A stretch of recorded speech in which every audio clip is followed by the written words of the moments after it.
دا د کوم ظالم او جابر هیواد ځواکونه نه بلکې د یوه جګړه ځپلي اسلامي هیواد ځواکونه دي او د ملي دفاع وزارت تر چتر لاندې هغه نظامي حرکتونه کوي چې په ښوونیز مرکز کې زده کړي دي. ماشاءالله. د شمال زون د 209 فتح قل اردو له ښوونیز مرکز څخه نږدې 10 تنه مجاهدین فارغ شول. د 209 فتح قل اردو ویان مولوي مطیع الله عابد وایي دغو مجاهدینو ته د مسلکي استادانو لخوا په نظامي، عقیدوي او فکري برخو کې د څه باندې 2 میاشتو په موده کې زده کړې ورکړل شوې. د 209 الفتح قل اردو اړوند په ساحوي نظامي ښوونیز مرکز کې نن لله الحمد شاوخوا 9.5 تنه ځوان منصوبین د معسکر له وهمي دورې څخه فارغ شول.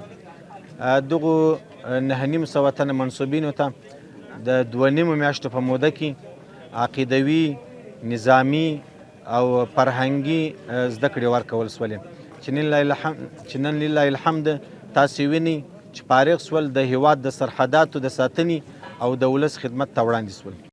په دې فراغت غونډه کې د اسلامي امارت چارواکو د مجاهدینو په غښتلتیا ټینګار وکړ او زیاته یې کړه چې باید د دښمن هرې کړنې ته غاښ ماتونکی ځواب ورکړي.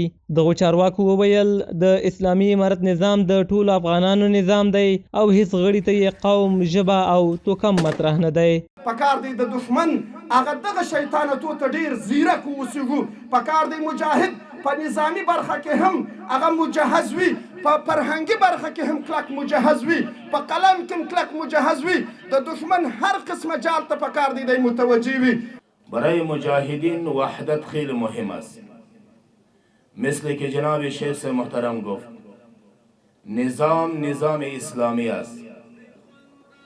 در اینجا قومیت، زبان پرستی، شمال و جنوب و شرق و غرب از نگاه اسلامی جای ندارد. بلخوا فارغ شوي ځواکونه وایي د پخوا په پرتله ډیر مسلکي شوي او کولی شي له خپلې خاورې په کلکه دفاع وکړي. دوی په خپلو خبرو کې زیاته کړه چې د اسلامي امارت ټول پوځیان د پخوا په پرتله مسلکي شوي او دغسې زده کړې په دندو ډیره مثبت اغیزه کوي. زموږ تقریبا 2 میاشتې څه د پاسه دلته وسوي. الحمدلله موږ په دې کمه موده کې هم نظامي زده کړې، هم عقیدوي، هم فکري زده کړې کړي.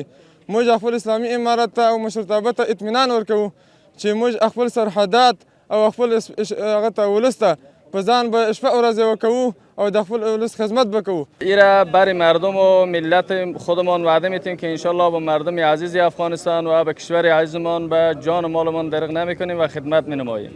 د یادونې وړ ده چې د ملي دفاع وزارت اړوند ټولو ځواکونو ته د کال په اوږدو کې 3 میاشتنۍ مسلکي زده کړې ورکول کیږي تر څو په خپلو دندو کې لا پیاوړي شي، چې دا ځل هم د 209 فتح قل اردو له ښوونیز مرکز څخه په 9مه دوره کې 950 تنه منصوبین تر 2.5 میاشتو مسلکي زده کړو وروسته فارغ شول. زیار الکوزی، امید راډیو، بلخ.